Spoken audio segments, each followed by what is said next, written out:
Peace and welcome to the culture here on the Black Star Network. I'm your host, Farajii. Thank you so much for tuning in. Folks, we got a lot of great conversations for you. First and foremost, there is a new mayor of the city of Chicago. We're going to talk about Mayor-elect Brandon Johnson, the Cook County Commissioner, who has taken Chicago politics by storm. I'm wondering, should we start to look at civil servants to be leaders of our city? We're going to have that conversation. Also, Jill Biden, First Lady Jill Biden, wants to invite LSU to the national championship along with Iowa. Woo, okay, we'll talk a little bit about that. And then later on, folks, I got a very special guest. We're going to be checking in with Sherri Sifax, who is the author of the book Second Act, to talk about how you can prepare for your second act in life. So we're going to have those conversations and a whole lot more in today's edition of The Culture, right here on the Black Star Network. Let's go.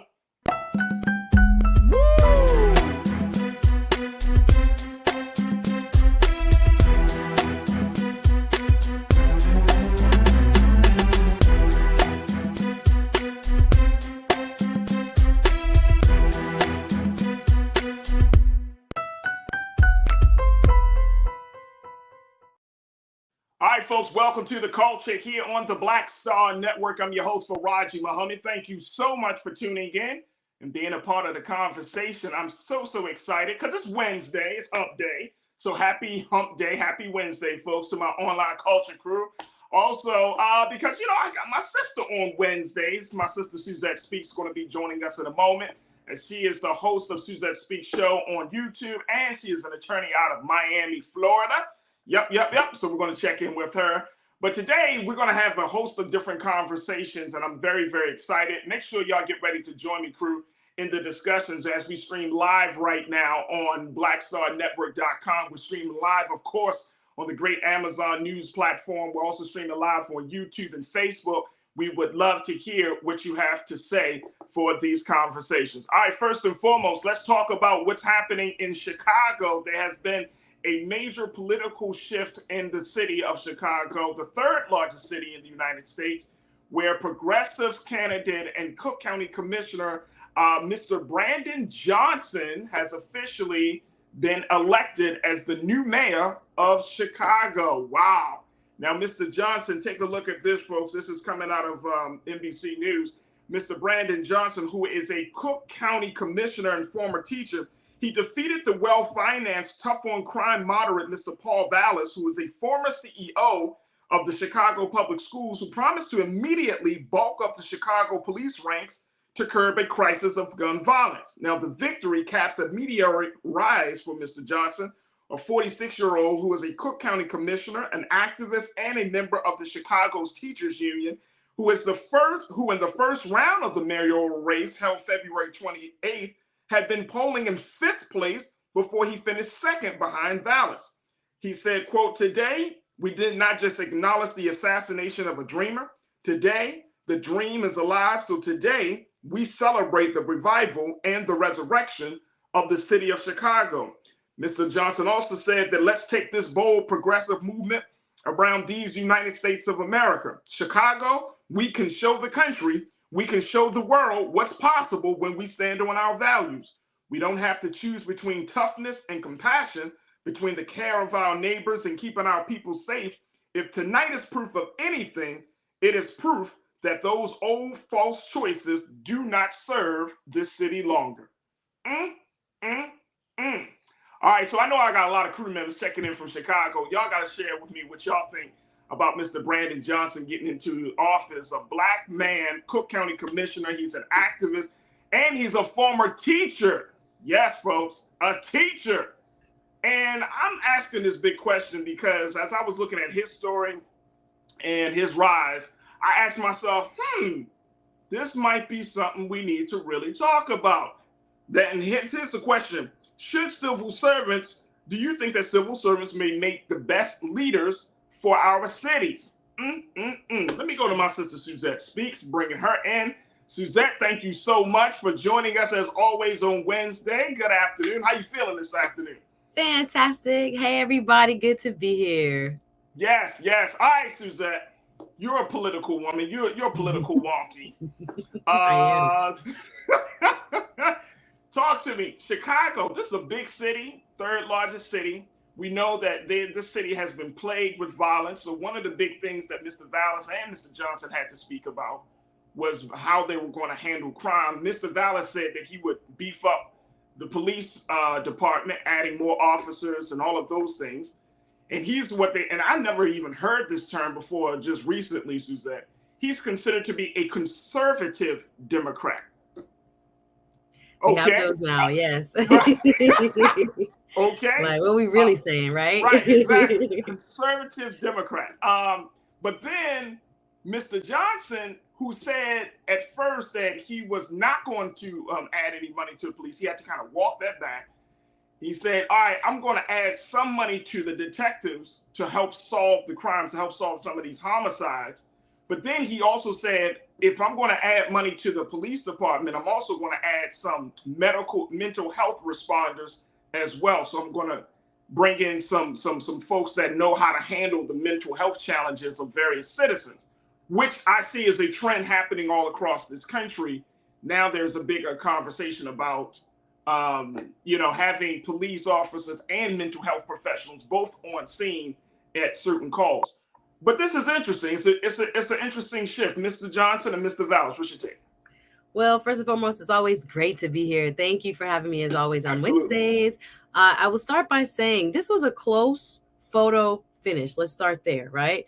We had Mr. Johnson win by 51% to 49%. I will say the turnout was real heavy. Chicago is a city of about 2.67 million people, and we had over 550,000 people vote. So you're looking at numbers approximately 286,000 for Mr. Brandon Johnson, who you mentioned, again, was a former teacher, former administrator in the schools, and a councilman who was really unknown about 6 months ago. So meteoric rise is correct. He is a dark horse that we have never kind of seen in Chicago politics come to the fore this quickly. And again, Mr. Vallis garnered about 270,000 votes. So quite a few people still found his message appealing. But we have seen now a change to a more progressive, left-leaning type administration. Of course, as you stated, we had a police union, pro-police union gentleman, Mr. Paul Vallis, who was from a law enforcement or first responder, I would say, family, who also came from being the CEO of the school district at one point as well, to, again, a teachers union-backed outspent candidate. Mr. Johnson was outspent 2-1 by Mr. Vallis. But what did he have? He had those teachers on the ground, walking the streets, knocking doors. They said in the last few days of his campaign, he was making 15 and 16 campaign stops a day. So he definitely hit the pavement, put in the work. But again, it was a very close race. So I wouldn't say he has some sort of grand mandate. But of course, to the winner goes the spoils. Okay, right. And you're absolutely correct. And I think that's one of the big things about this. This was like a very grassroots oriented piece. Now, here's the thing that I think that we need to keep in mind. He's a teacher. Yeah. He is a civil servant. And I'm bringing this point up because I think that this could be a way for us to kind of shift the momentum, the political momentum, and the conversation about a number of issues of having civil servants being the leaders of the city. I would like to see something like that. Remember, there was a rash of, there was a point in time where, in a lot of big cities, especially like a Chicago or New York or even Los Angeles, there were a lot of people who were run for office who were often billionaires, millionaires, big business people, right? Corporate people. And because there's this idea, and it's not necessarily a true idea, folks, this is just a cultural idea, I think. There's this cultural idea that if you are good in business, that you will be good in city governance and management. And the big disconnect I saw, whether you're talking about a Mayor Bloomberg, you're even talking about, we had Mr. Caruso out here in Los Angeles. He's a big business guy. We even had, of course, Donald Trump in office. But this idea that rich men can get us out of these cities, out of the rut that they're in, but there's still a disconnect. And I'm thinking, okay, if you have a teacher, if you have a civil servant, people that understand things from a grassroots, community-oriented level, that we may get some more progressive policies and a better connection to community. What's your take on that? I think that is a valid point. I think, again, with the teachers union backing Mr. Johnson, that's what gave him, in fact, the edge. And I think for the average voter, to take it away from the union voter, but to the average voter, I think they can relate to someone that comes from, a public servant walk of life, right? Everybody knows a teacher. Everybody has a good story, hopefully, about a teacher. And I think it shows that the issues, even though they were trying to frame it as, for crime or anti-crime, they're, Black voters, which make up the majority of who votes in Chicago, have a multitude of issues, and education is one of them. So I do think that there is a different life experience that comes from being a civil servant that helps bring a different type of perspective than a simply, I wouldn't say simply, but a successful business person would bring into public service. But they are not always, what should I say? I don't think they're diametrically opposite. I think there are business leaders who can be, compassionate and also see, issues from a variety of perspectives. But I do see your point. Sometimes when you're on the ground, when you're in the trenches, how you see funding, how you see the source issues of what's going on in the neighborhoods is really different. So I do think you saw that in the message of Brandon Johnson when he talked about policing, but he also talked about youth unemployment. He also talked about housing affordability. He also talked about making sure the educational opportunities as a teacher were on par with all parts of the city. So I think that spoke in this election a little bit more broadly to what Black voters really are concerned about, as opposed to just, are you going to fund the police or defund the police, and keeping it kind of cut and dry and very black and white and only pinpointing one issue when actually there are many issues that influence the success of the police and really the city at large. Absolutely. Look, we're going to take a quick pause. When we come forward, folks, we're going to hear from you, my crew.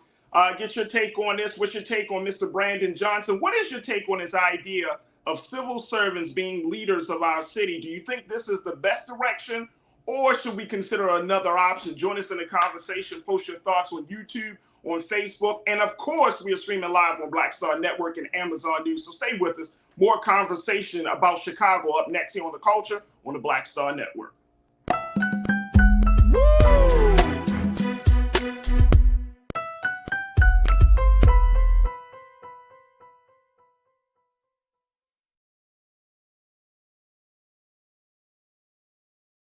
Black Star Network is here.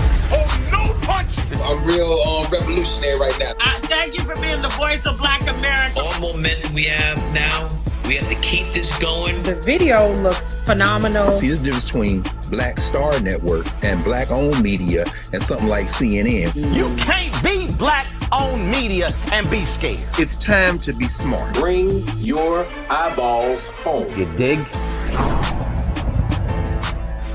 When you talk about blackness and what happens in Black culture, we're about covering these things that matter to us, speaking to our issues and concerns. This is a genuine people-powered movement. There's a lot of stuff that we're not getting. You get it, and you spread the word. We wish to plead our own cause.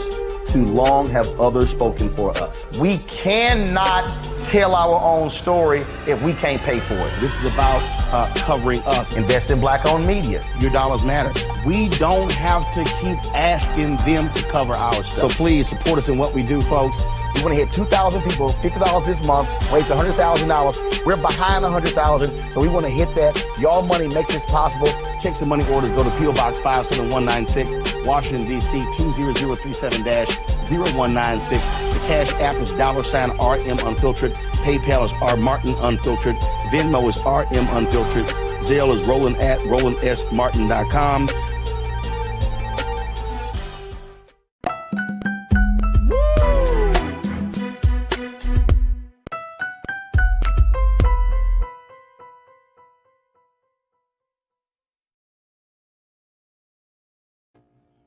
right, folks, welcome back to the show. We have been talking about Brandon Johnson, the new mayor-elect of the city of Chicago.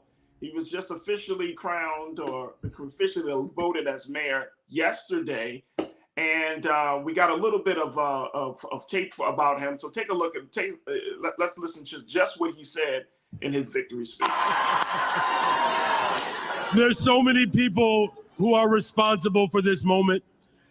And I'd like to thank and take a second to thank those individuals. But first, I want to make sure that I say this. The first thing that I want to say is to the Chicagoans who did not vote for me. Here's what I want you to know. Here's what I want you to know. That I care about you. I value you. And I want to hear from you. I want to work with you. And I'll be the mayor for you too. Yes! Because this campaign has always been about building a better, stronger, safer Chicago for all the people of Chicago. And when I say all the people, I mean all the people, especially folks who have ever been on a payment plan.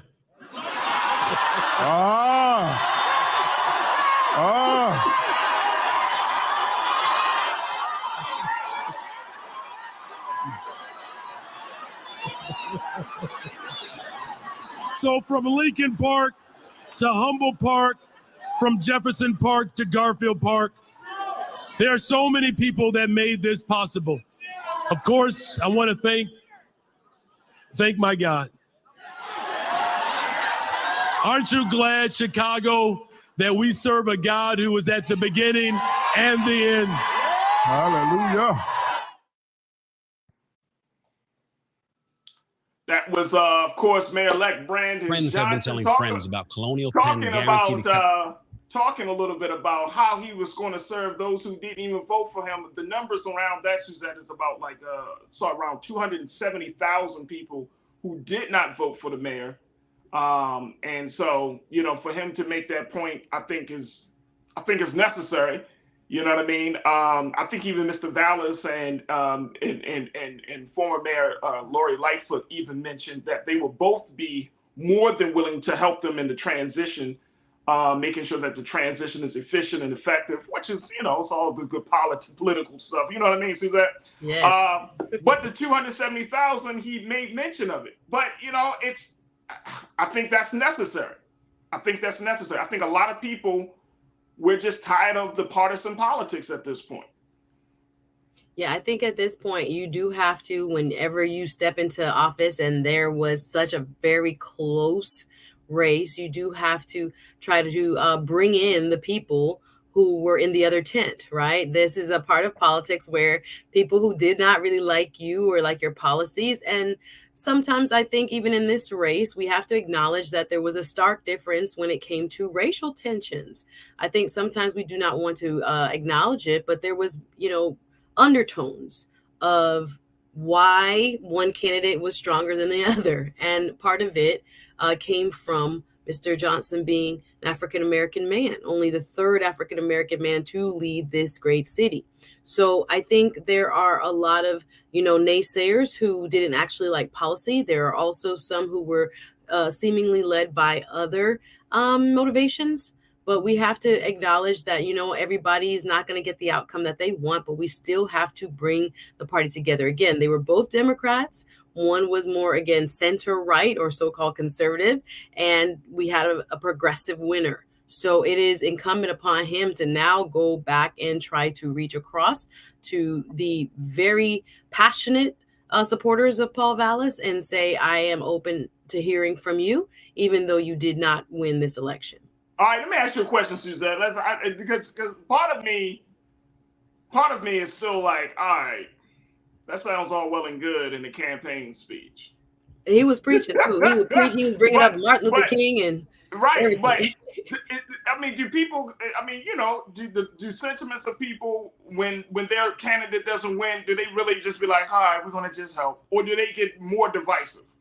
Well, it's about, well, let me say this. I would say Republicans are much more disciplined. We're not talking about them. But Democrats tend to kind of stay a little bit kind of divided, even though the rule, if you will, in particular scenarios when it's like this, when you're in the same party and you just, your side didn't win, is to get back in line and to kind of form alliances, yet and still because your party did win. But I think sometimes people do hold grudges, and people are, hurt feelings are carried into the future when they should not be. So everybody should really want him to be successful. Hopefully that's what they come away with. And yes, maybe it's lip service, maybe it's more than lip service, but we really should hopefully have a city that wants to see their mayor succeed at the end of the day. But there are going to be hurt feelings, but that's a part of leadership, especially when it comes to, very, very hard fought races where, the same party is on the ballot. And you have to make these tough decisions, but hopefully voters realize, if he wins, they all win. Well, and you know what? A lot of folks and a lot of crew members today, Suzette, are like really, really excited and happy for Mr. Johnson. Folks are just checking in. Everybody pretty much is just saying, congratulations, this is awesome.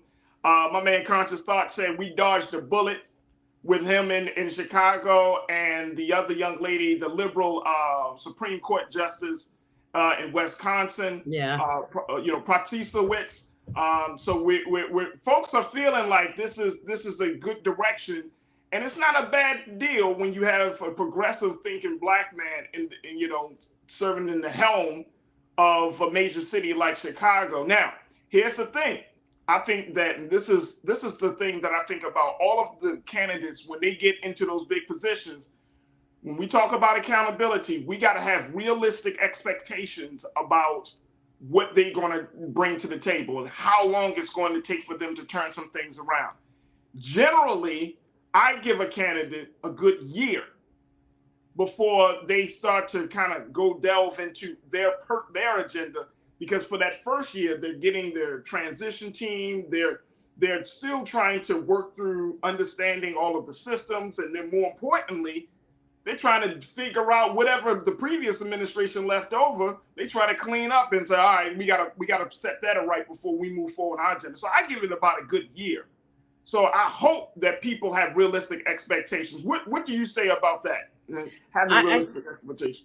Yeah, I think that's realistic. I looked at like Chicago's structure. They have a very strong mayor. He has some individuals that he's probably going to replace right off the top because they were showing allegiance to the other person. That would be police commissioner. He's probably going to replace. They have something along the lines of like a public health director. Forgive me if I don't get the exact name right, but the person who had it before was at odds with the teachers union when it came to keeping the schools open, closing the schools, getting people back to work within a reasonable amount of time, et cetera, et cetera. So he has a top tier administrative staff that he's going to have to get in there, get people that follows his line of thinking or people that he can trust, start to align his vision. But that does take time. So realistically speaking, less than a year, I'm not sure how much progress can be made, but you never know, because again, there's some holdovers within administrations from the last one. You got to kind of clean house, if you will, from what I understand, how Chicago does it typically anyway. And from the top down, start to create your agenda and put people in place that will help forward your agenda. But yeah, that does take time. So people need to give this brother time to align himself and get his ducks in a row as far as new leadership. But I think, it's very promising, and I can't wait to see what he does in his new role. Absolutely. Same here. All right, folks, we got to take another pause. When we come forward, let's talk about First Lady Jill Biden inviting LSU to the White House for their victory over Iowa. But then she invited Iowa. What the? Yeah, we're going to talk a little bit about that and the implications that may have on her husband's reelection campaign. May not be a good idea, Madam First Lady. May not be a good idea right now. Look, we're going to talk about it, so stay with us. That conversation is up next here on The Culture on the Black Star Network.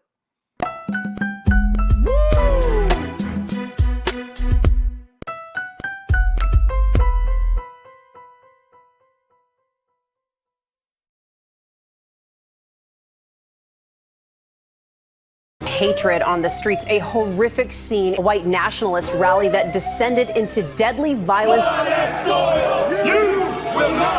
White people are losing their damn minds.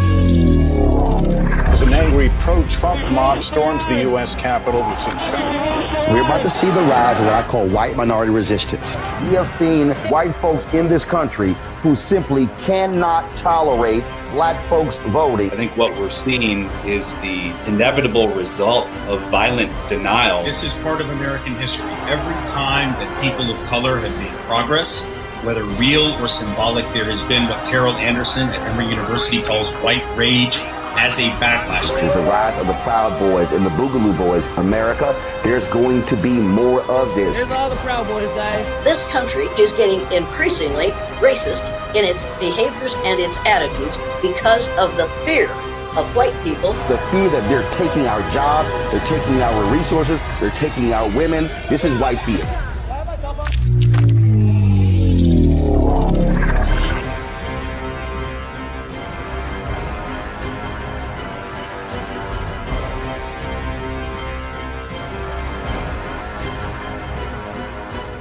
Black Star Network is here. Oh, no punch! I'm real revolutionary right now. Thank you for being the voice of Black America. All momentum we have now, we have to keep this going. The video looks phenomenal. See, there's a difference between Black Star Network and black-owned media and something like CNN. You can't be black-owned media and be scared. It's time to be smart. Bring your eyeballs home. You dig?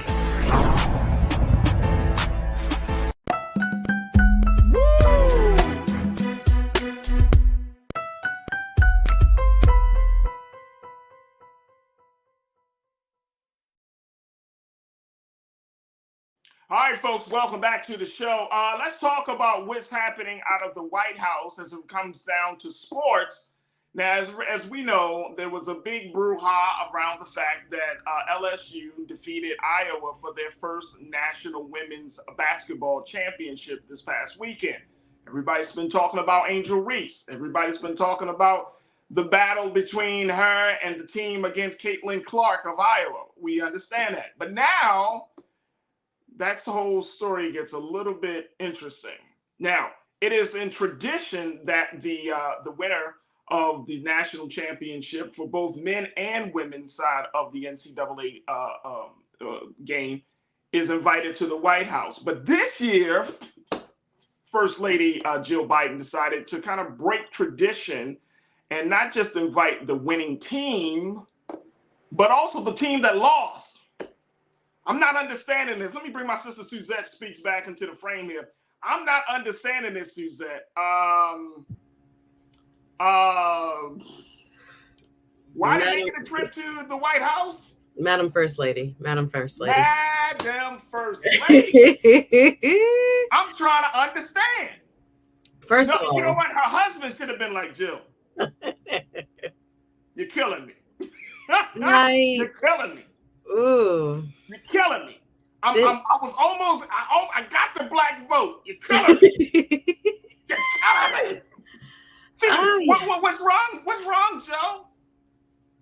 No, ma'am. No, ma'am. This is not how we do it. I think this one did cause quite a dust up all over social media. Everybody's been talking about it. And if you guys don't know what we're talking about, again, this national championship basketball game on the women's side, NCAA, was won by the LSU Tigers. I watched it. It was a fabulous game. That first 2 quarters, I was hype. I was like Jared because LSU girls were on fire with their 3-pointers.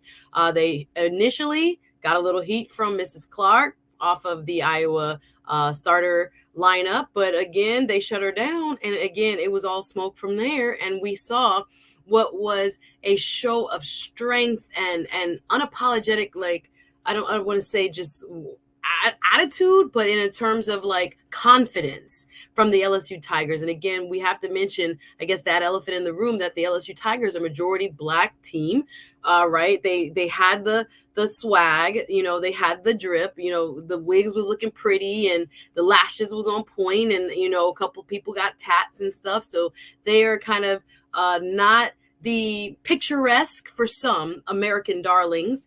And then you had on the other side Iowa. And again, look at their warm-up tape. If you just look at the warm-up songs, LSU was listening to Boosie Badass and getting in the warm-up in the locker room pregame, while Iowa, I believe, was listening to High School Musical. Like, it was such a contrast of both style and culture, right? So all American, both. Right. But it was very, it was a stark contrast from these very imposing dynamics while they were also playing. So we saw, talk about the sportsmanship of Miss Angel Reese, and we can get into it. But to answer your question, Mrs. Joe Biden, I agree with Uncle Shannon Sharp on this one. I watched him talk about it, and I think this is getting into the stage of where everyone gets a participation trophy, and it's not right. You have people who have worked hard, both teams have, but who have earned the right to stand atop the winner board, and you're kind of taking that from them by saying, oh, wait, everyone should come. And I think in her defense, she was probably just trying to, off the cuff, appease everyone, not knowing that in tradition of sports, that's not how it works. So her office did have to put out a statement and say, oh, no, we invite the Tigers to come. And before they did that, though, we had, again, Angel Reese and her coach kind of speak out. Well, the coach, I think is Mulkey, said, if Coach they're invited, they'll come. Angel was like, we're not coming, period, if we got to bring both. So she has been unapologetic about, all of the heavy criticism she's received throughout this season. Again, she is a tall, full-bodied woman, right? And they were calling her, in terms of national sports writers, things like being ghetto or other pejorative ways of describing Black women who are not, cookie cutter all-American, if you will, in a traditional sense. So there was a lot to be said about this game. All right, so here's the thing. So there's been some updates on it, of course, right? The fact that, now that Joe Biden, First Lady Joe Biden, her team, her press team's like, oh, wait a minute. No, walk it back. Walk it back. We can walk it back. We can walk it back. But then Angel Reese responded on a podcast saying, quote, I don't accept that. I'm not going to lie to you, because First Lady Biden apologized. And Angel Reese said, I don't accept that apology because she said what she said. Angel also said, you can't go back on certain things that you say. You felt that they should have came because of sportsmanship, right? Iowa can have that spotlight. We'll go to the Obamas. She said, we'll see Michelle. She said, we'll see Michelle. We'll see Barack. Lord, it's getting hot in here. Yeah, she turned it on his head and was like, that was your original intent. I'm not taking that. I know. And again, she's a student. She's, within her right to express herself and her opinion. But yeah, she was very strong about what she thought. And again, she has been unapologetic from the onset of the criticism she received right after the game, saying that, the hand in front of the face move, guys, something like this, was, poor sportsmanship, where Clark had been doing it on the Iowa side as well. And again, it is something that we are not used to seeing from women. I'll add that part of it, because I think sometimes when it comes through lenses that are biased and they don't really even know that they are, that, there's women who are standing again in their power to say, I am, the champion. Now what? And talking smack. And again, that's a part of sports tradition, but we don't really normally see it as often in women's sports. So when we do see it, sometimes I think there are commentators that are uncomfortable and want to put women in a certain box to say, all right, so here's and I'm glad you mentioned that, because here's the part of it. You said they want to put women in a certain box, right? So I think Joe Biden and we can't just automatically assume going and play into the race card. Like, oh, okay, because it's a white woman or predominantly white team, that's why she wanted them, because she felt sorry for Iowa. And I don't want to play that card, but I do think it's interesting. And someone, C.A. Pullen, checked in on one of our culture crew members, said talking about Angel Reese. Angel's going to bring money in that women basketball program. She's a sophomore, so she's still got a couple of years left in the program. Yep.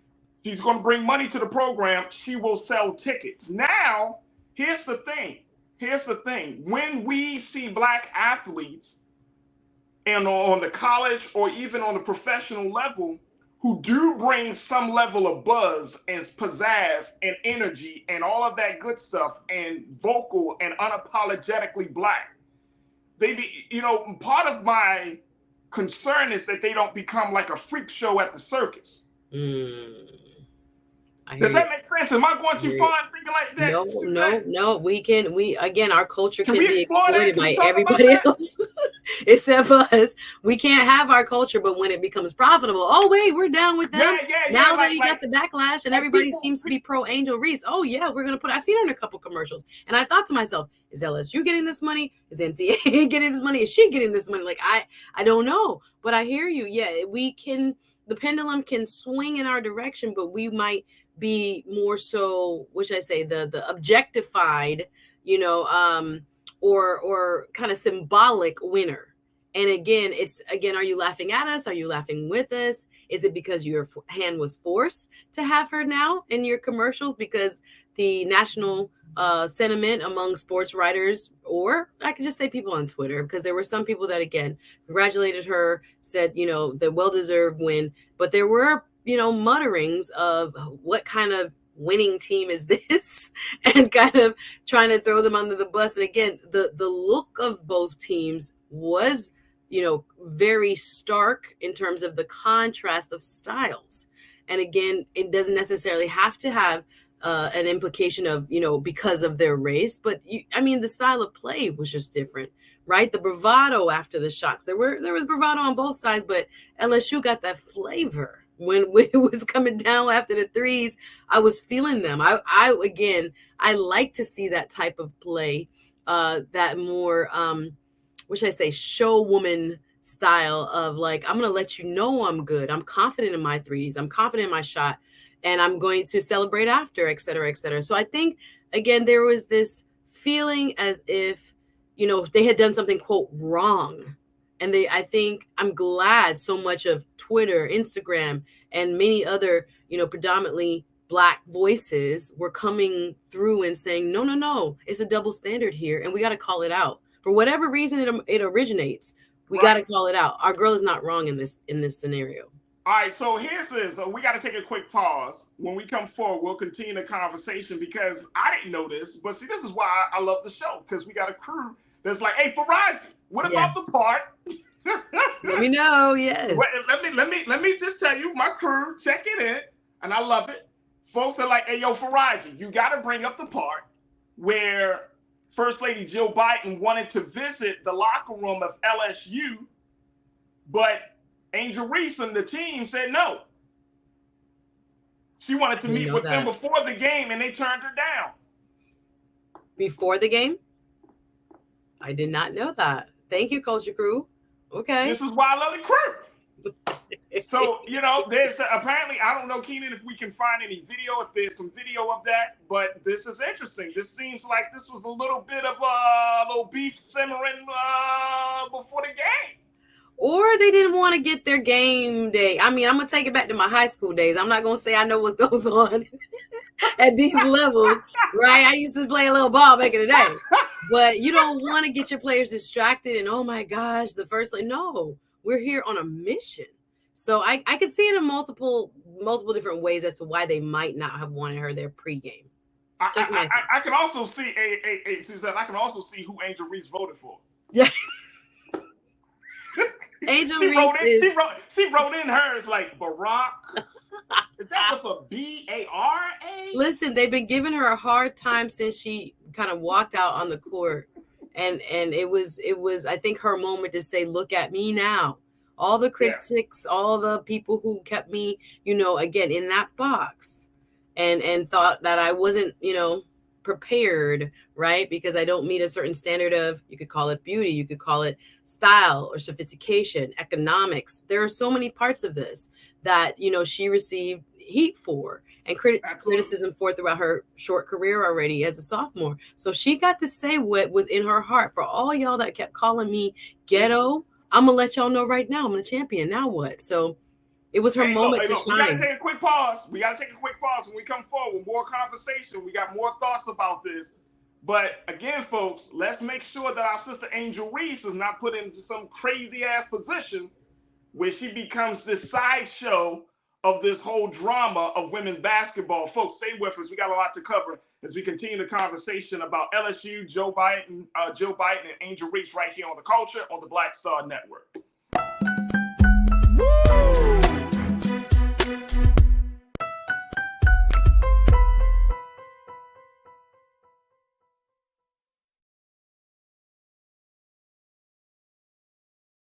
Folks, Black Star Network is here. Hold no punches. I'm real revolutionary right now. Support this man, Black Media. He makes sure that our stories are told. Thank you for being the voice of Black America, Roland. Hey, Black, I love y'all. All momentum we have now, we have to keep this going. The video looks phenomenal. See, this difference between Black Star Network and black-owned media and something like CNN. You can't be black-owned media and be scared. It's time to be smart. Bring your eyeballs home. You dig? Pull up a chair. Take your seat. The Black Tape. With me, Dr. Greg Carr, here on the Black Star Network. Every week, we'll take a deeper dive into the world we're living in. Join the conversation only on the Black Star Network. Hi, I'm Dr. Jackie Hood Martin, and I have a question for you. Ever feel as if your life is teetering and the weight and pressure of the world is consistently on your shoulders? Well, let me tell you, living a balanced life isn't easy. Join me each Tuesday on Black Star Network for A Balanced Life with Dr. Jackie. We're all impacted by the culture, whether we know it or not. From politics to music and entertainment, it's a huge part of our lives, and we're going to talk about it every day right here on The Culture with me, Farajii Muhammad, only on the Black Star Network. I'm Deborah Owens, America's Wealth Coach, and my new show, Get Wealthy, focuses on the things that your financial advisor and bank isn't telling you, but you absolutely need to know. So watch Get Wealthy on the Black Star Network.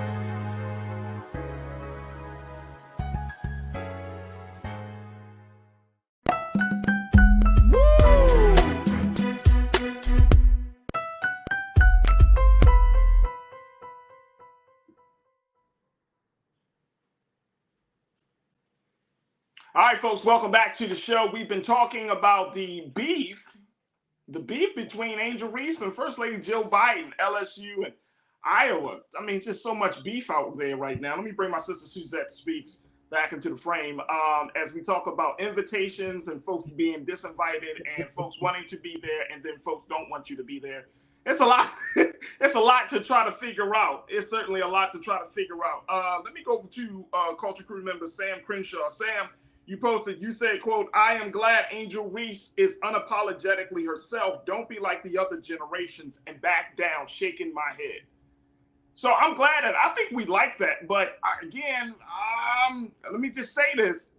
In sports, is one of those fickle situations where you can be loved today and hated tomorrow. True. You know what I mean? Like you can be outspoken today, folk be like, yay. And then next thing you know, when the money stops drying up, or when you cause too much of a fervor, and people see you more as a liability rather than an asset in the locker room, you know, then things start to get out of hand. Things start to get really going crazy. And I'm hoping that, you know, even though I saw somebody say that this is Angel Reese's moment right now, she's embracing this moment. She's still a young woman. And as a young woman, she's a sophomore. What age are you in college? A sophomore, about 19? Yeah, 20. 19, 20? Yeah. So you're going to see. So check this out, y'all. Y'all got to keep this in mind. That she's, you know, in regards to the first lady, this is still the first lady of the United States, right? So there's still going to be this part of, like, you're 19 and 20. You might say something. You might do something. Like you are under a microscope, and I think that is part of the reason why I say you know, there has to be a way for culturally, we have to have these conversations, but at the same time, not putting Angel Reese to the point on such a pedestal that we forget that she's 19, because sometimes when you're at 19, you can say some dumbest stuff in the world. You can do some crazy stuff. And I just don't want our sister to be in that space that by the time she goes into the new season, she's this commodity or she's something other than herself. Am I going too far in this, Suzette? No, I think your point is valid. Again, I think there are people that will see this now as a possibility for making more money, right? They're going to say, okay, she is a commodity, hot commodity. People are talking about her. She definitely carries a lot of influence and sway in terms of, you know, beyond the sport. But I do think that she's a part of this generation that's not the shut up and play generation. I mean, we've seen there has been a departure from athletes that are just simply, you know, going to keep their politics out of sports or going to keep just the way they feel about the current situation in our country out of sports. And I think she, again, is a cut from that new breed, that new cloth, where it's not just a matter of me, you know, leaving myself behind, or she would have already conformed with how she looked or how she wore her hair, et cetera, et cetera.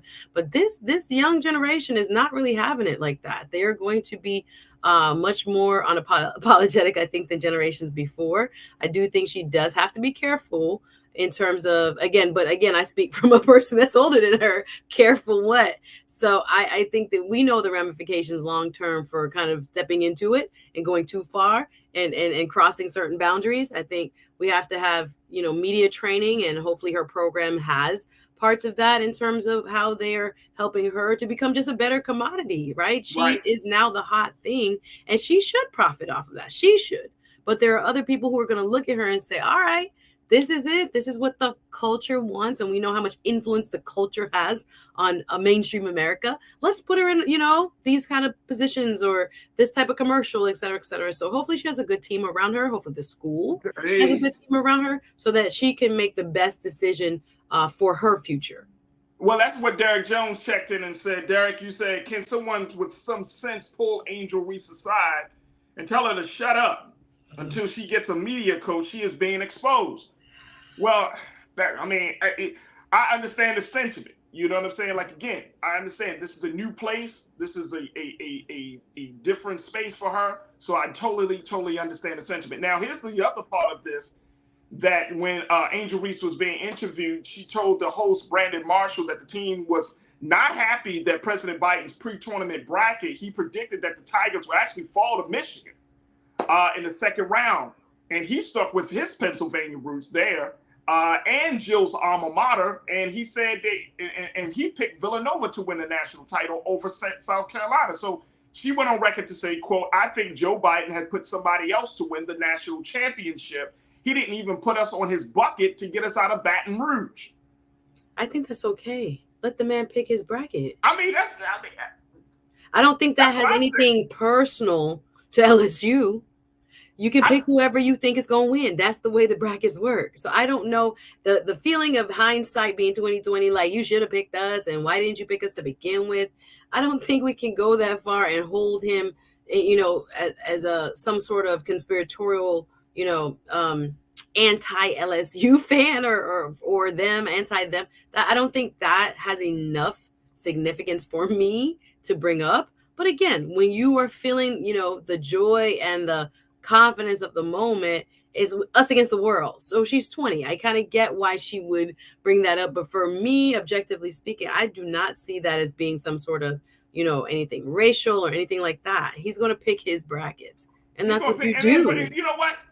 I wouldn't even go far. Take a look at this. Here's what we got of Angel Reese. Is this the video, Keenan? Let me know if this is the video. If this is yeah, it might be the video. So let's just play it. Let's play it for a moment, and let's hear what Angel Reese has to say about this whole situation.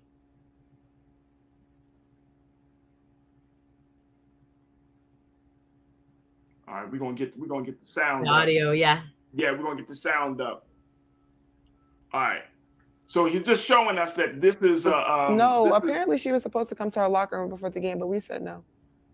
Before the game? Yeah, they were all. She was supposed to come to our locker room and go to Iowa's locker room. I don't know if she talked to them I don't know if she did, but we said we didn't want to. We didn't want her coming to the locker room. I would love to hear why. Why did she say? There could be a myriad of reasons. I would love to hear the end of that response. Yeah, okay, we don't want to get flagged because that's not our material. Okay, got it. Okay, Tina said we got to cut it right there. This is the media working with another media personality. You understand? Yeah, no, I was going to say, shout out to Brandon Marshall. He did some good interviews, but still. Right. But here's the thing, though. Like, I think that as one in media and communications yourself, we understand that words carry weight, right? That a moment like this, which is a lightning strike moment for Angel Reese and LSU, you got to kind of slow it down, slow down the tempo, slow down the chatter, right? Keep the game at the forefront because you're trying to build relationships. If you're going around bashing this or bashing that, talking bad about this, talking about, oh, you ain't picked my team, blah, blah, blah, and all of this other stuff, in a moment like this, it may bite you in the ass down the road. That's what I've learned. Yeah, she just needs the right team. And I'm not saying that she can't be herself, because some folks say, well, let her be herself.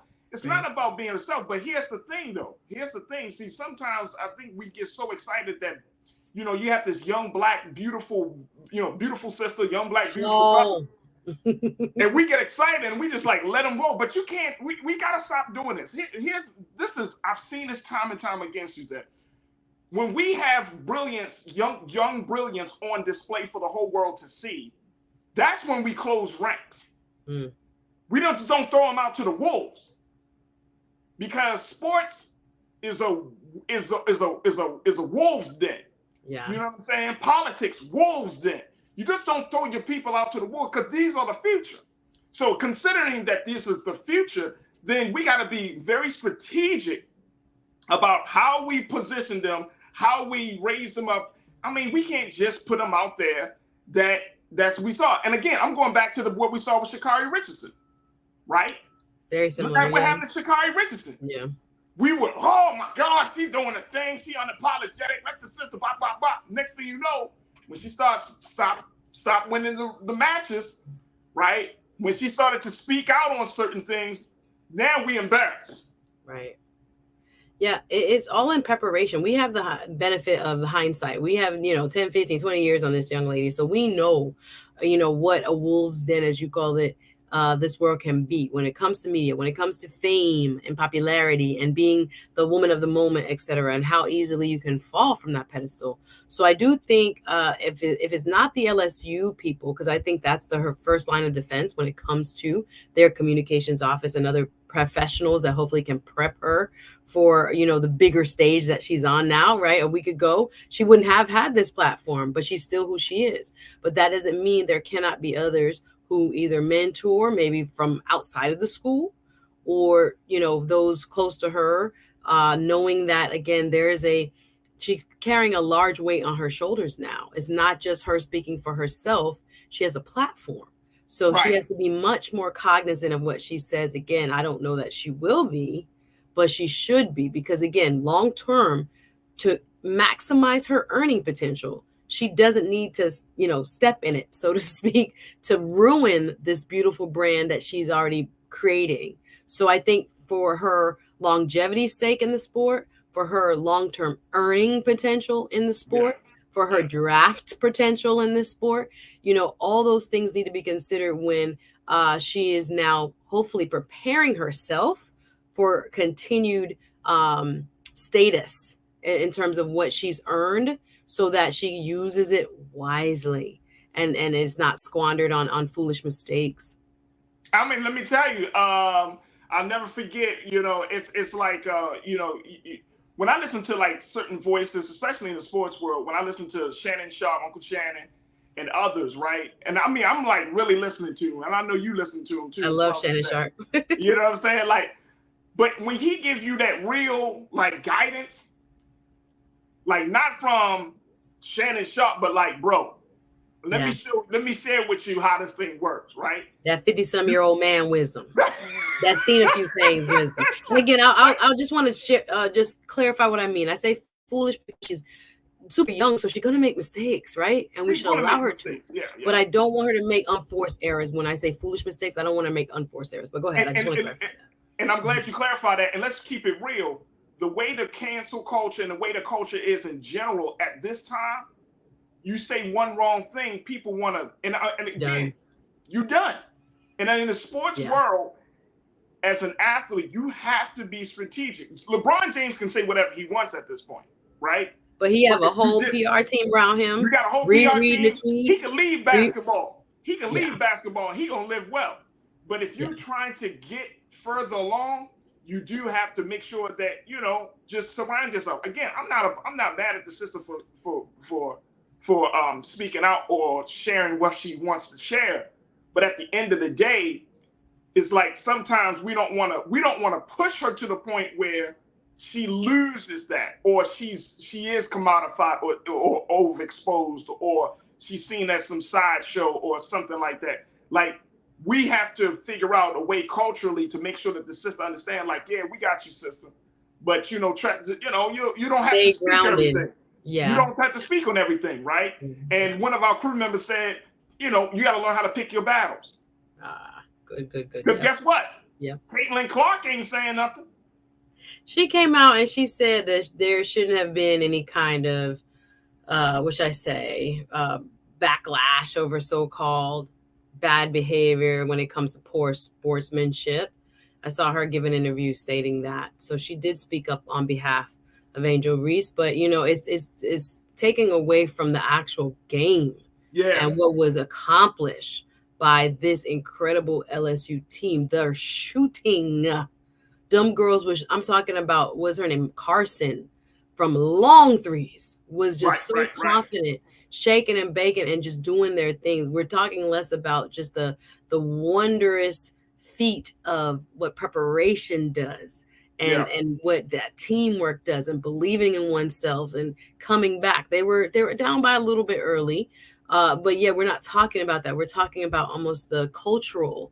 And again, maybe that was foisted upon these young ladies. So maybe they didn't start that conversation, but they sure going to try to finish it, and they had to say how they felt. But they were just trying to play their game, and here we were, And I think for Angel Reese, just based on some of the interviews I've watched, it's like a lot of pain was bottled up, of feeling as if you didn't make the grade according to national press. Don Staley spoke about it. Coach Staley had to say, be careful how you describe our young ladies. Right? They are not used to, and Serena went through this. So many Black women get criticized because they're not the shape of, or they're highly muscular or very tall or quite quote unquote imposing figures when it comes to their white counterparts. And that comparison there being made in public, in writing, by media, can be very damaging, very hurtful to the individual, but also creates this kind of societal acceptance that something is wrong with that body. That body is imposing or aggressive, or that body is some sort of, animalistic type of frame. No, it's the frame we were born with. This is God's gift. Yep. And we are going to use it confidently and should be acknowledged for that, the beauty of it, the strength of it, and all the wonderful ways in which it brings us to these points of championships, instead of being kind of limited in terms of our physical beauty compared to what society might say is a more preferred look, is a less imposing look. We got to be careful how we use language. And shout out to Coach Staley for speaking up on behalf of her players and women in sports at large, for us being, and I don't play now, but women being able to come in all shapes and sizes and all forms, and to still be beautiful and still be powerful, etc. Absolutely. Folks, we got to take a quick pause. When we come forward, we're going to shift gears, talking about from sports to talking about how you can welcome the second act of your life, both personally and professionally. We're going to be checking in with author Sherri Sifax to talk about her new book and some of the lessons that she's learned. So stay with us. That conversation is up next here on The Culture on the Black Star Network.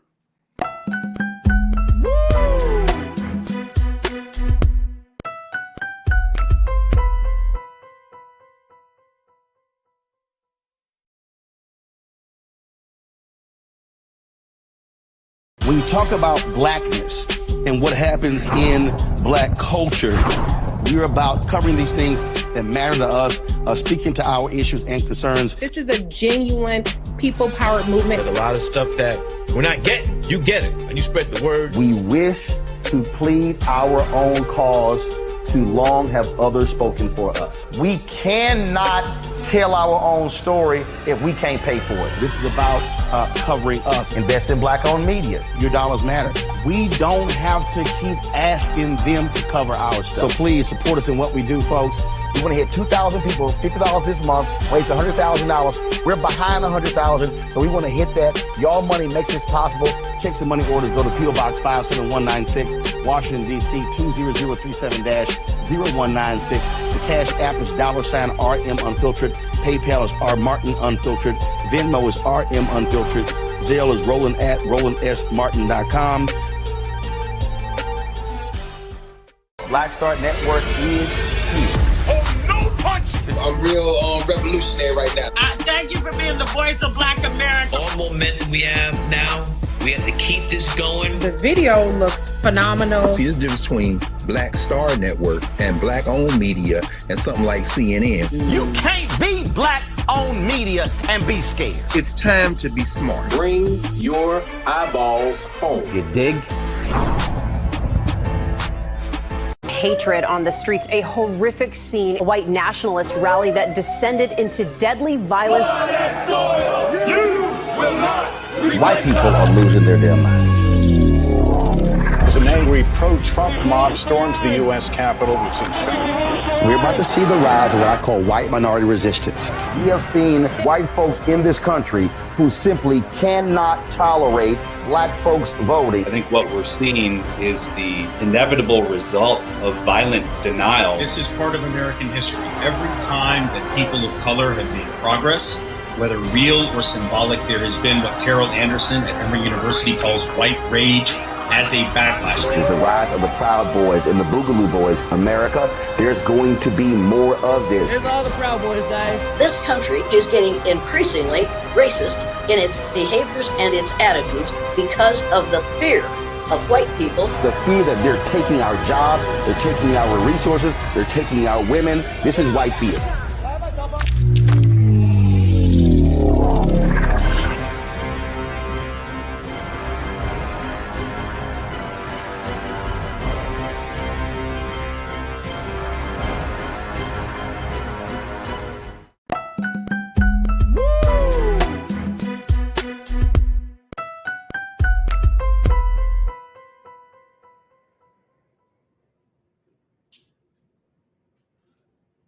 All right, folks, welcome back to the show. Welcome back to the culture here on the Black Star Network. We wanted to have a conversation talking about life, talking about growing, talking about changing and evolving. And when you get to a certain age, sometimes those growth and changes might not come as quickly, and even more so, sometimes you may not be as welcoming to those growth and changes. So our next conversation, we want to talk about how you can welcome and really get prepared for the second act of your life. And I'm joined, myself and my sister Suzette Speaks. We're going to be checking in with author Sherri Sifax, who is the author of the book Second Act, Living Boldly and Abundantly at Every Age. Now, she's working to dispel, this book is going to work to just talk a little bit about the statistics and, more importantly, to empower Black women to find their true soulmate with their goal to have a long-lasting relationship, but also to empower Black women to do their job, to take their professional goals to the next level. So let's welcome to the airways of the Black Star Network here on The Culture, Mrs. Sherri Sifax. Sherri, thank you so much for joining us. How are you this afternoon? I'm well. Thank you for having me. How are you? I am good. I got my sister Suzette Speaks joining us as well. So I'm really looking forward to this conversation. Suzette always talks about this stuff. I'm trying to be like her, Sherri. She always talks about this stuff on her show. So I was like, I gotta add more to my show. Thank you for having me. I mean, I think it's a valid and a discussion that so many women have, especially depending on where they are in their life, just trying to figure out what's next.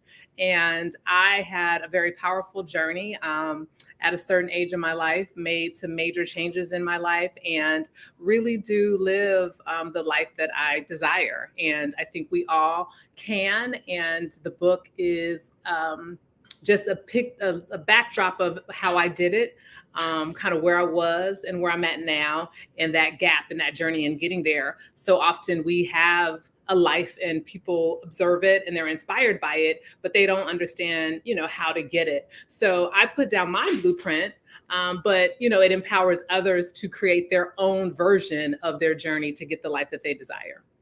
All right, so I guess we got to start from, just understanding the inspiration behind this piece of work, because it takes, sometimes we all have, quote unquote, our different paths, untraditional means to get to the places that we want to go, right? Correct. And the more and more I do this work of hosting, talking to people like yourself and learning more about people's story, it's harder and harder to make just black and white judgments about how a person got to the place that they have gotten to, or even more importantly, why they do the things that they do, right?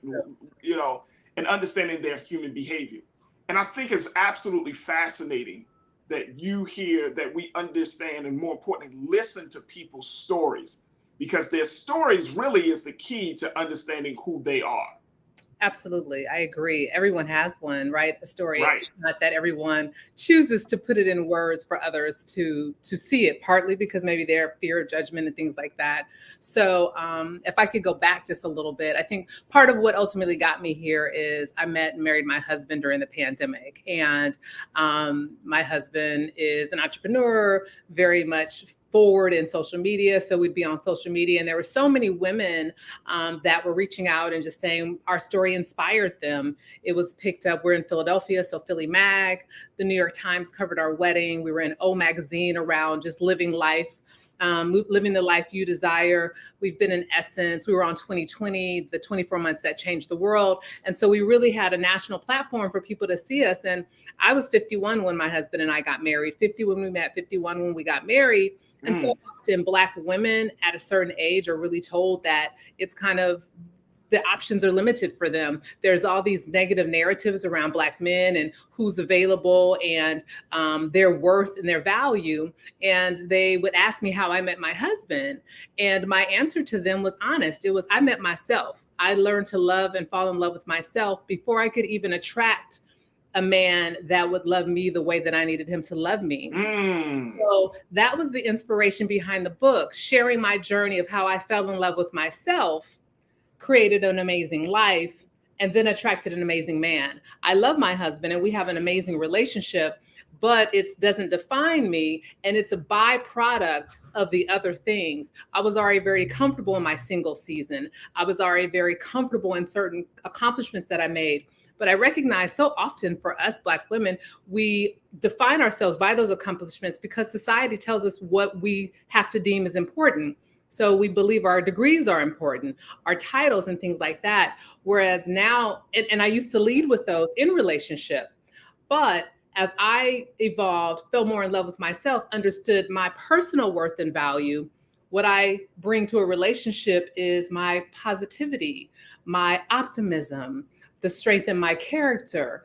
And those things, it has very little to do with the degrees that I have, the title that I have at work. And so what I have observed is that when we fall in love with ourselves, those things are great and they're byproducts and they're reflections of our hard work and our ingenuity and our intellect.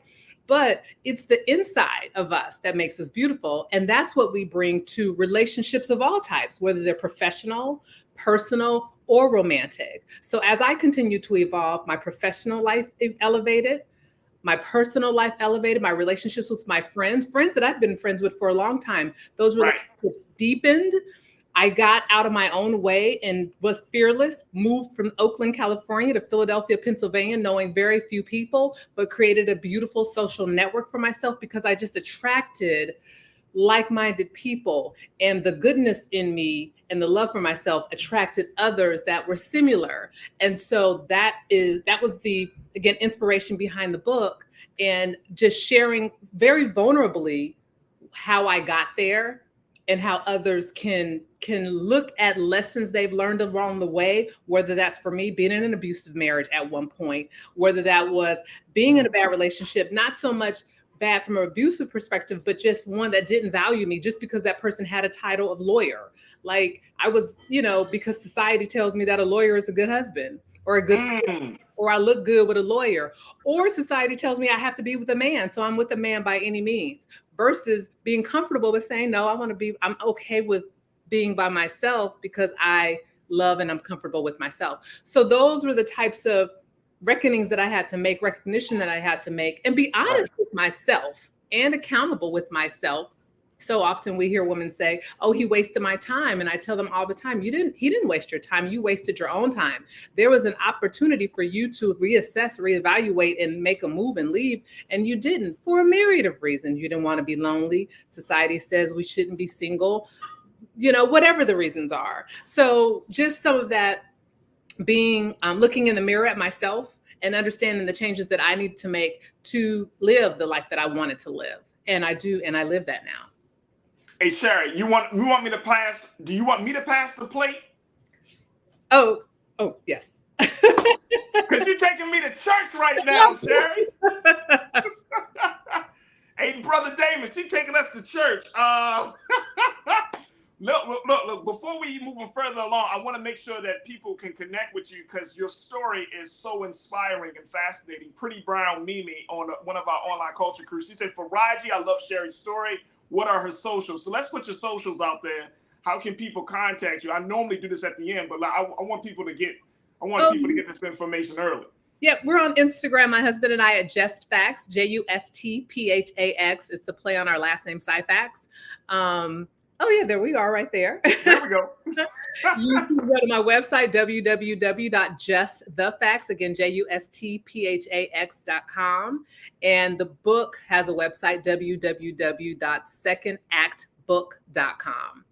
All right, so look, and I want to apologize because I think I may have mispronounced your last name, Sifax, so I want to correct myself in doing that because I don't want nobody think, Farajii messing up people's names. So no, So yes, Mrs. Sherri Sifax, definitely follow her. And technically it's Sherri, so Sherri Sifax. There we see?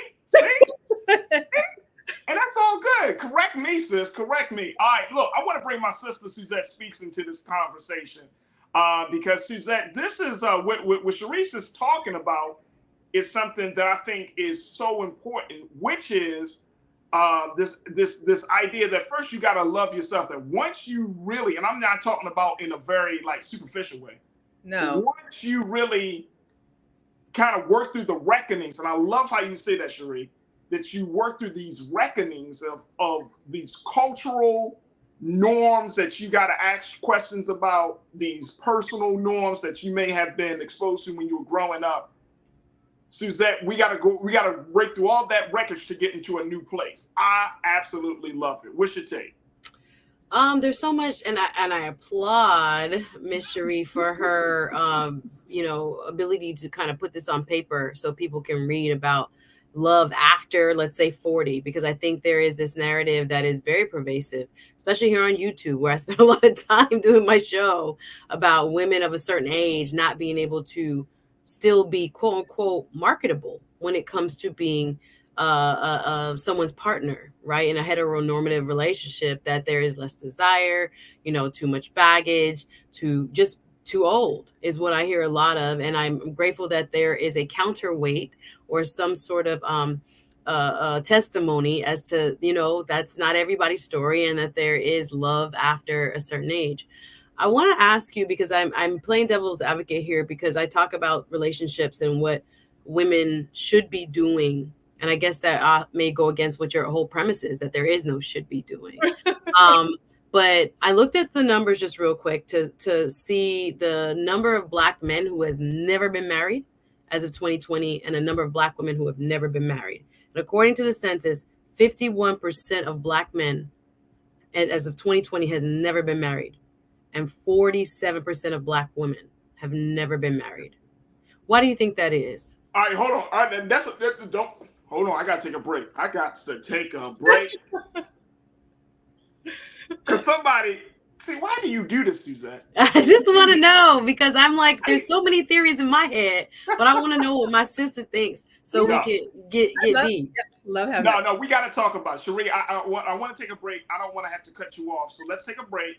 We're going to talk about why these numbers are so high for Black men and for Black women who have never been married. And can I add something to this, Suzette? Can I add something? Should that be the goal? Okay. Can we?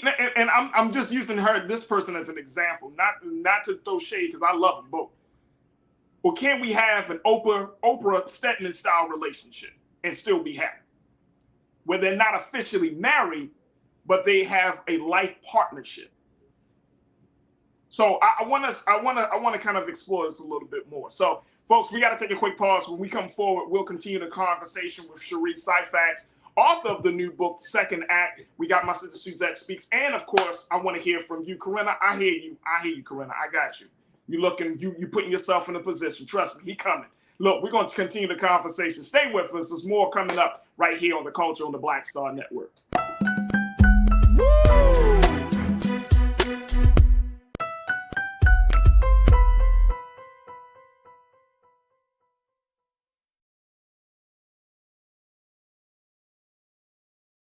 Folks, Black Star Network is here. Oh, no punches! I'm real revolutionary right now. Support this man, Black Media. He makes sure that our stories are told. Thank you for being the voice of Black America, Roland. Stay black. I love y'all. All momentum we have now, we have to keep this going. The video looks phenomenal. See, this difference between Black Star Network and Black-owned media and something like CNN. You can't be Black-owned media and be scared. It's time to be smart. Bring your eyeballs home.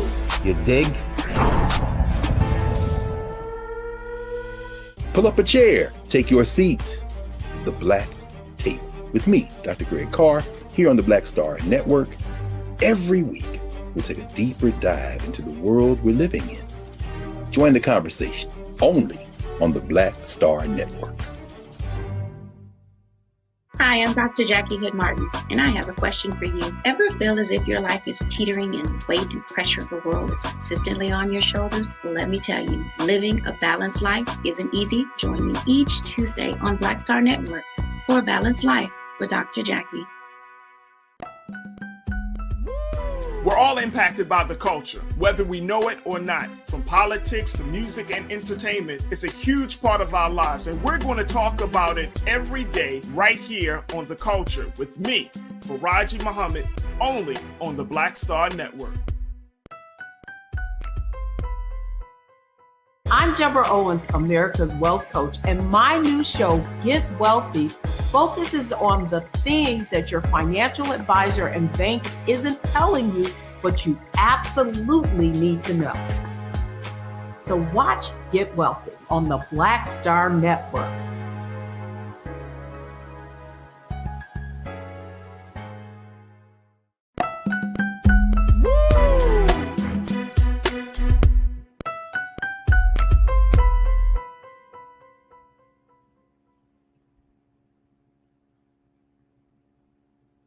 Folks, welcome back to The Culture here on the Black Star Network. We've been talking to author Sherri Sifax, who is author of the book The Second Act, and talking about how we can welcome the second act of life. Look at the book cover there, folks, looking fabulous as ever.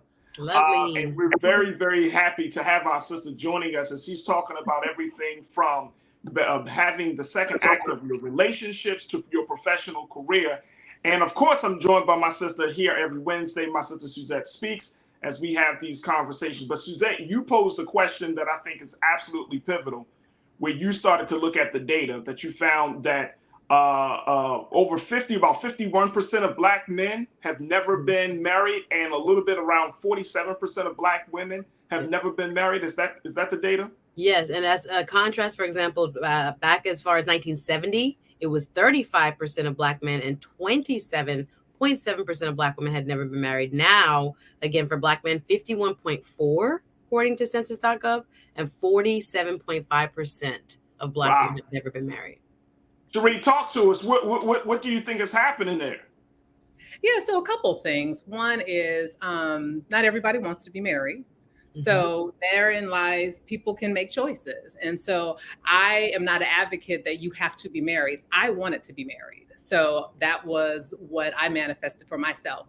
But I was also in my single season happy in fulfilling healthy relationships. So that's one thing. The second piece is there was a point where we couldn't even get married. It wasn't legal for us to get married. So, it's not like this country, this culture, this system has set us up for success in marriage, whether it's the structures, financially, all those things.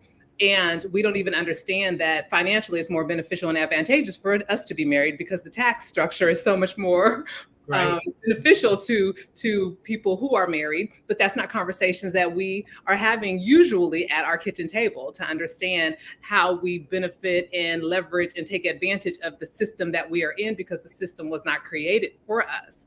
There is so much media narrative around those tropes of there are no good black men ain't ish. I mean, just those conversations, I hear them so much more in my conversations with women of color, men of color, than I ever hear in my professional world of people of non-color, so we have almost bought into a societal trope as well. And then there is the reality that there's a professor at University of Kentucky in Louisville. I can't think of his name off the top of my head, but he's done research on a lot of the data.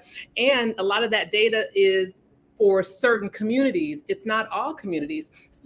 Even skewed. So when you look at, the narrative around how many single women lead households, they very rarely talk about that how many men live adjacent to their children. Black men are more involved with their children than a lot of other cultures. But we never hear that statistic because all we hear is there's all these single parent households. I know several Black men that live around the corner from their children, are coaches at their, soccer and football and basketball and all that. And there's not enough conversations around that.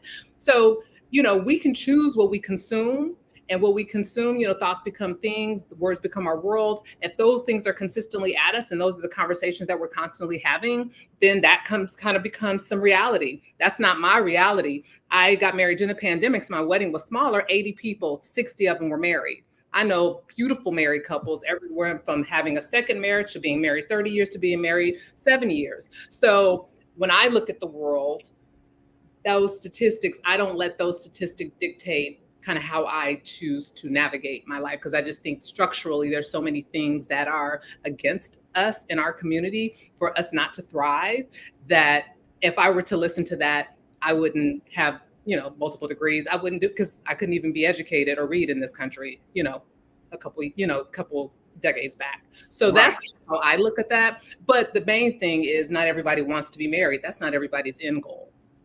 And how do folks really push back on that? Because I know I've been hearing and I read stories of young Black women in particular who are always bombarded with that question, like when you're going to get married, especially as they get older, in their 30s and 40s, and like, when are you going to get married? And that Suzette, why are you looking like that? They be asking me, Farajii. I be like, get out my business. Can I say you were one of the women I was thinking about? Yes, I know you were. But I'm wondering though, guys. Yes. I'm wondering, Sherri, should that be the end goal? I mean, it's because I know that relationships right now in this culture is being redefined, right? Like happiness is not necessarily connected with you being with a man or you being with a woman or something like that. And I think a lot of people are kind of coming to that level of consciousness the same way you came to it at this time. So should marriage be the goal, especially for the Black community? I'm not talking about everybody else. I'm saying in our community where we have all of these other social and familial, breakdowns, should marriage still be the end goal? I would love for healthy relating and healthy relationships to be examples for people. I really would. And when I say healthy relating, that doesn't have to necessarily be traditional marriages, but I do believe that we need to, as a culture, continue to see generations and generations of healthy relating. And I think that will then start shifting our narrative, our experiences, and how we show up, in the world. So yes, I do believe that some form of union that is a healthy relationship is necessary to continue to heal our communities and continue for them to evolve. What's your take on that, Suzette? I am a much more traditional, put a ring on it, like Vincent said. Thank you. I don't think that that kind of floating whatever works. I understand. I make space for people who have different ideas of what works for them. Yeah. 100%. Go do you, live your life, shine bright like a diamond, all that good stuff. But I do think there is a lot of our culture that has not, as Sherri has pointed out, especially to women, the benefits of being married, as well as for men. There are benefits to being married.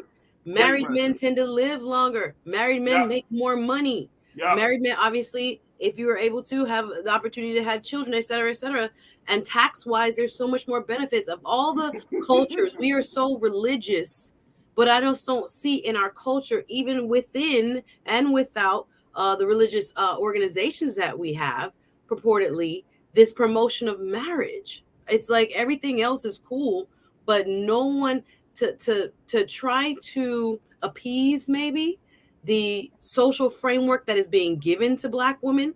Go do it yourself, by yourself, for yourself. You're not deserving of the soft life. You're not deserving for someone to have your back just like you should have his.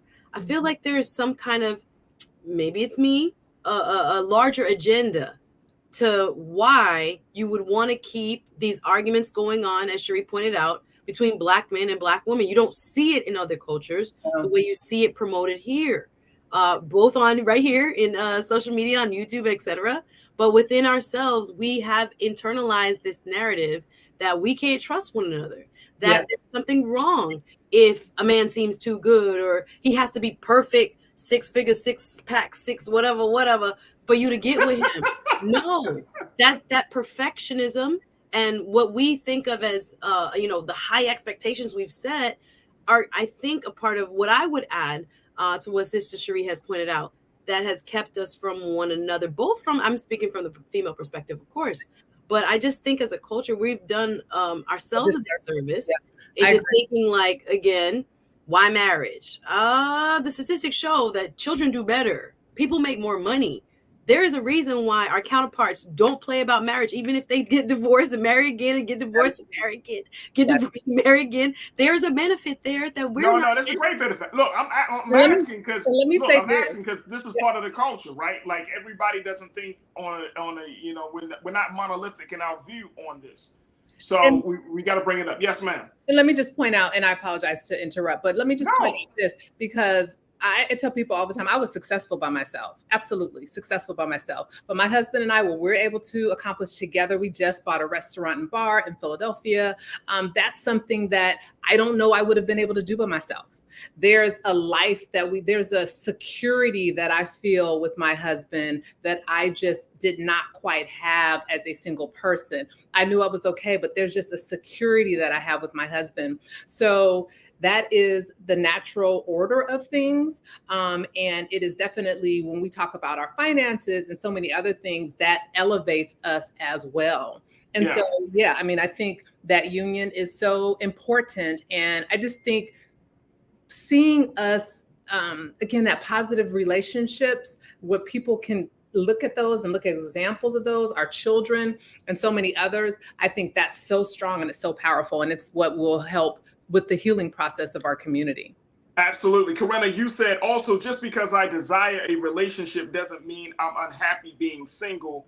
God designed us to desire companionship with other human beings. I am totally in agreement with that. Yes. You can't go through this life by yourself.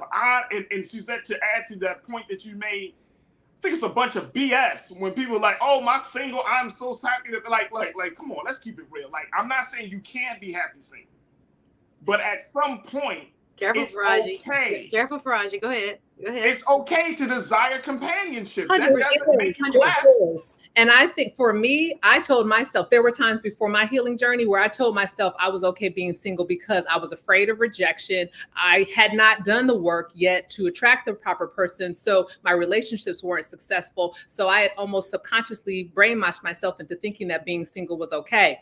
Now, as I healed and as I got healthier with myself, my single season was good, but it had its expiration date. And then I wanted partnership because I feel like I'm living an amazing life. So I want someone to share that with.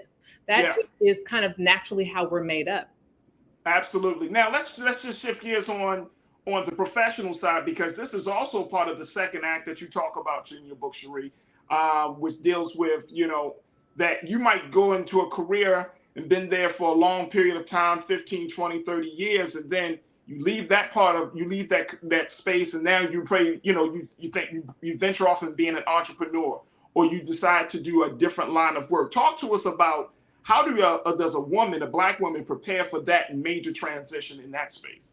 Yeah, so I left I was in Silicon Valley and left the medical device industry. And then even in that, partnering with my husband and some of his entrepreneurial ventures, what I talk about in the book is because I wasn't satisfied in roles. And sometimes we stay in things far too long because we think that's the thing that we should do, or we're afraid to leave something that we're comfortable with or that we've had some level of success with because that it gives us some anchor and security. We have to trust ourselves and knowing that, one door closes, another door opens. I know it's a cliche, but it's really, really true. And if we can get over the fear of discomfort, then Will Smith, I think, is the one who says life is on the other side of fear, and it really is. All right, well, look, we're going to continue to talk about this. We got to take a quick pause. When we come forward, we'll continue the conversation with Sherri Sifax, with Suzette Speaks, and of course with you. Stay with us. It's The Culture here on the Black Star Network.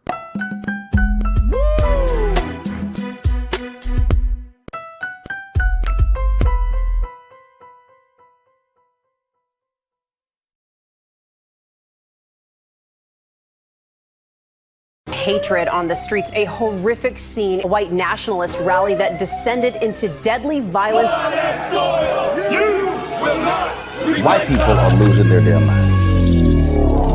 As an angry pro-Trump mob storms the U.S. Capitol, we're about to see the rise of what I call white minority resistance. We have seen white folks in this country who simply cannot tolerate Black folks voting. I think what we're seeing is the inevitable result of violent denial. This is part of American history. Every time that people of color have made progress, whether real or symbolic, there has been what Carol Anderson at Emory University calls white rage as a backlash. This is the rise of the Proud Boys and the Boogaloo Boys. America, there's going to be more of this. Here's all the Proud Boys, guys. This country is getting increasingly racist in its behaviors and its attitudes because of the fear of white people. The fear that they're taking our jobs, they're taking our resources, they're taking our women. This is white fear.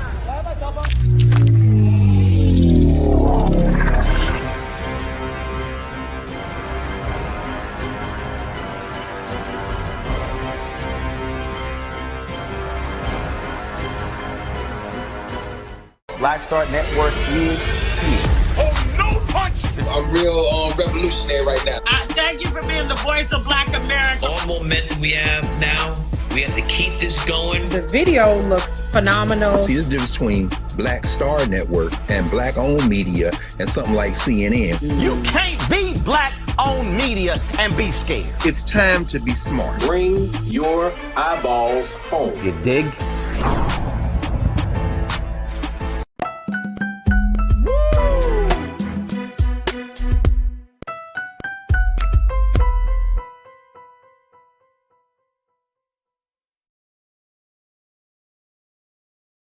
Folks, welcome back to the show. We're going to jump right back into the conversation with author Sherri Sifax and Suzette Speaks as we talk about welcoming the second act to your life. Now, Sherri, when you were talking about making that transition on a professional level, you're talking about going from Silicon Valley to medical medical technology and helping your husband in his entrepreneurial ventures. You know, that's not an easy transition. What do you recommend for Black women in your book? It's not an easy transition, especially at 45, which is when I made it, because obviously I'd been in one career for a very, very long time, but I was no longer passionate about it. It no longer inspired me. There was nothing, I was staying in it because I was comfortable, and I just had to be real with myself about that. It was comfortable. I understood it. I knew it, but I was not inspired nor motivated.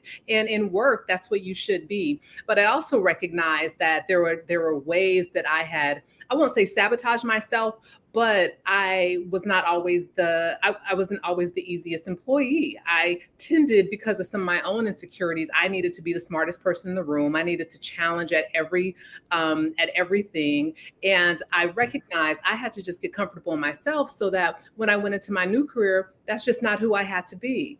I didn't have to show you or prove to you as a Black woman why I was qualified to be in the room. I think I wore some badge or had a chip on my shoulder around, what they thought about Black women, because there were so few of us in the room and at the table.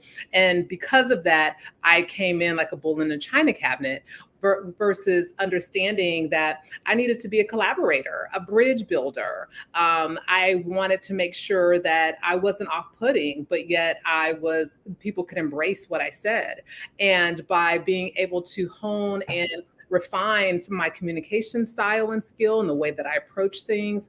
And I know there's a lot of conversation about masculinity and femininity, but I do believe that because I had done so much work on myself through meditation and self-reflection, that I was sitting in more of my natural feminine state. I've been promoted every year that I worked in my new, career.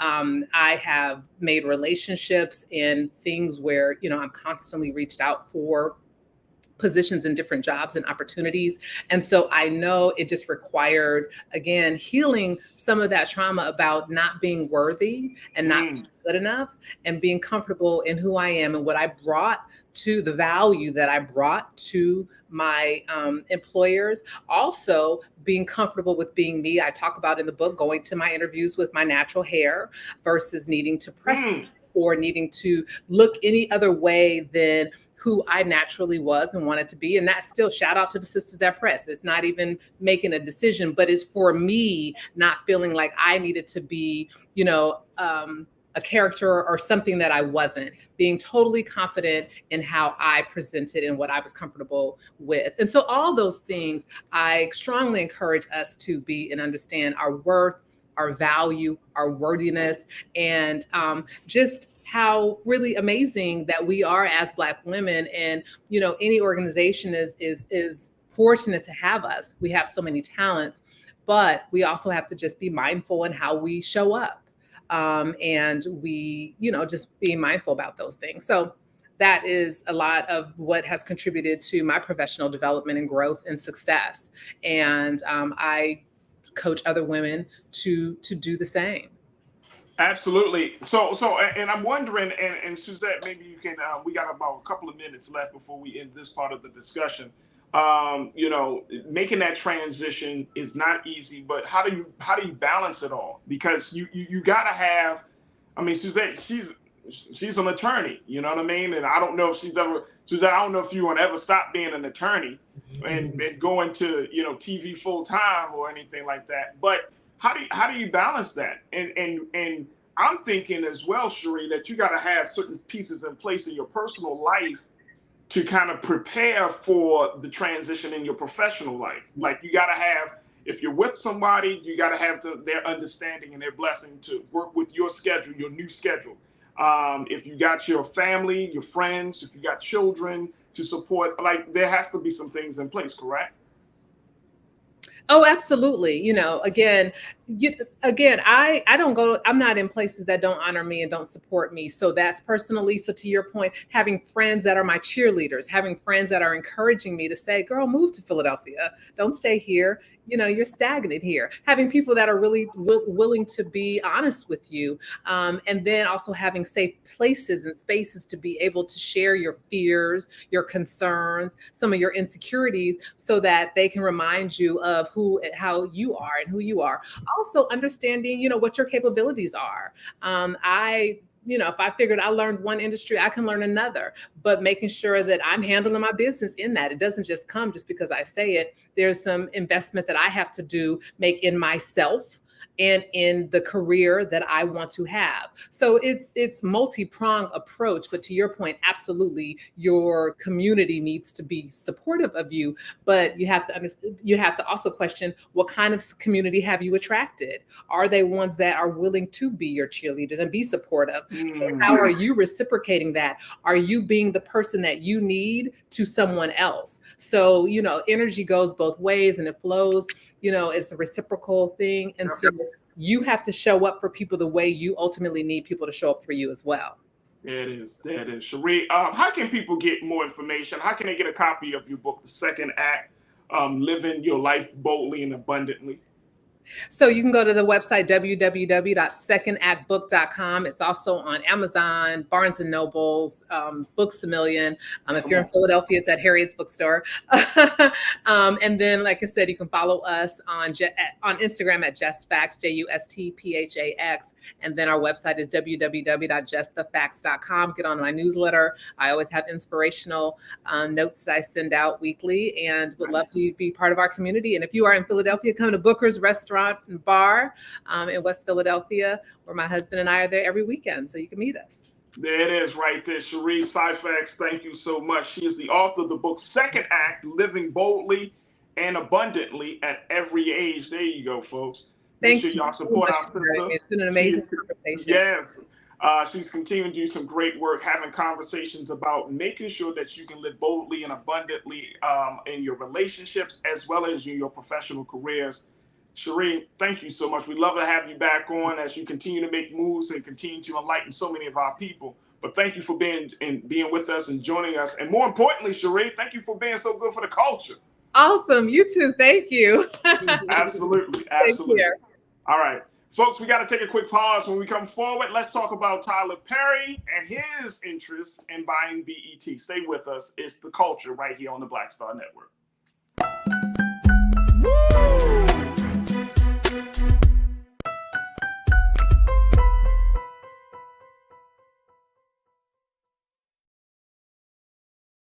Don't you think it's time to get wealthy? I'm Deborah Owens, America's Wealth Coach, and my new show on the Black Star Network focuses on the things your financial advisor or bank isn't telling you. So watch Get Wealthy on the Black Star Network.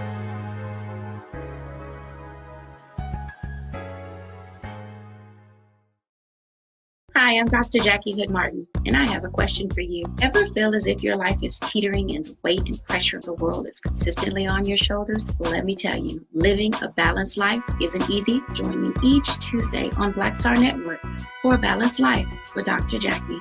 We'll laugh together, cry together, pull ourselves together, and cheer each other on. So join me for new shows each Tuesday on Black Star Network, A Balanced Life with Dr. Jackie.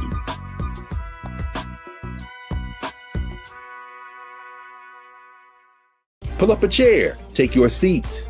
The Black Tape with me, Dr. Greg Carr, here on the Black Star Network. Every week, we'll take a deeper dive into the world we're living in. Join the conversation only on the Black Star Network.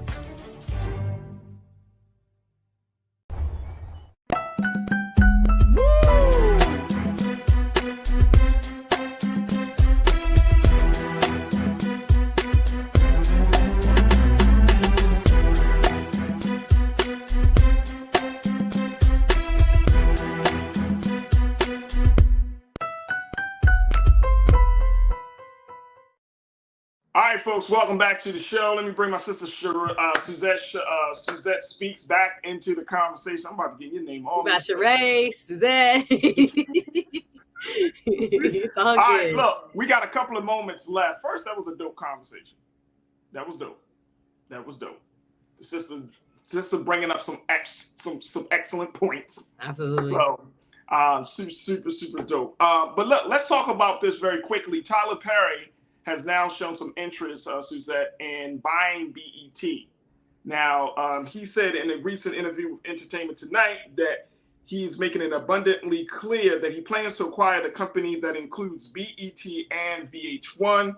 He said, no, it's not a rumor. I've been there for 4 years now and have tremendous success. I wasn't expecting this to happen. So yes, if that is possible, I'm very, very interested in taking as much of it as I can. Now, let me just throw it out there, folks, that Byron Allen and Puffy also are looking to buy BET. And he's like, hey, that's all well and good, but he still thinks he's in a better position to get the network. But he does, he does acknowledge the fact that having black men and that black folks as part of the competitive bidding process is good for the market and good for black culture and media. What's your take on this? You think this is the move right now? Everybody want to buy a network. Maybe we should start networks. Listen, the word black in front of that network, I think, is the operative word. Right. Being that we have so much influence over American culture in general, that is a very powerful network, and its messaging matters. So I remember, and I think it was mentioned back in 2000 when it was sold by Bob Johnson, one of the co-founders of BET, to, at the time, I think it went to Viacom, but I think it's maybe by Paramount now. It's something about the idea that something called Black entertainment television is not owned by Black people. I think that kind of always didn't sit well, I think, especially in our culture. We know for a fact that, we, again, hold this position of great influence, but our art, our culture, our slang, the way we talk, what we say, how we dress is always commodified, but it's not necessarily commodified by us, right? People use it for expedient popularity, for building of their non-Black brands oftentimes. And it doesn't feel good when we see that happen. So for some possibility to exist that it could go back into, so-called Black hands in terms of majority ownership, I think is a good thing. And again, if it weren't called Black entertainment television, I wouldn't really care. But I think there's something culturally about that has us quite interested in who will become the next majority stakeholder in the companies. I think this is the other concern. There is Tyler Perry putting it out there. He's looking to acquire BET, or at least becoming a majority owner in BET. I think it's a great idea. I think that, you should reach for the stars. My thinking is that he's currently running his own studios out of Atlanta.